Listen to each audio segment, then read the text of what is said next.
నమస్తే, నేను Maruthi Ram. One voice న్యూస్కు స్వాగతం. రాజన్న సిరిసిల్ల జిల్లా తంగళ్లపల్లి మండలం సారంపల్లి గ్రామంలో గల పెద్దమ్మ ఆలయంలో దొంగలు బీభత్సం సృష్టించారు.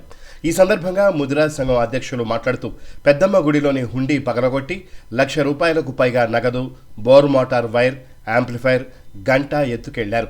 ఈ విషయం తెలుసుకున్న పోలీసులు ఘటనా స్థలానికి చేరుకొని కేసు నమోదు చేసి దర్యాప్తు చేస్తున్నారు. పొద్దుకు 4 సార్లు తిరుగుతాం. పోలీసులు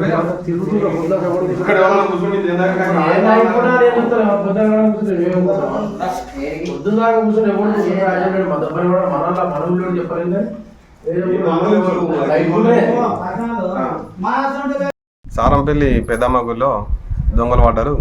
దొంగలు వాడి ఆ బోర్ మోటారు తాళాలు వలగొట్టి బోర్ మోటారును గంట ఉండి వలగొట్టిరు. దాదాపు మాకు ₹1,50,000 దాకా ఆంపిల్ బాక్స్, మైకుది, సట్టు, వైరు 30,000 దాకా ఉంటుంది. 350 ఫీట్ల వైరు.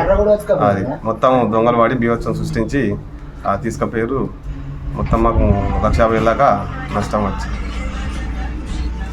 సారంపల్లి మండల్, తంగలపల్లి మండలం, సారంపల్లి గ్రామంలో పెద్దమ్మ గుడి 2 తాళాలు వలగొట్టి కొత్తది మోటారు, 300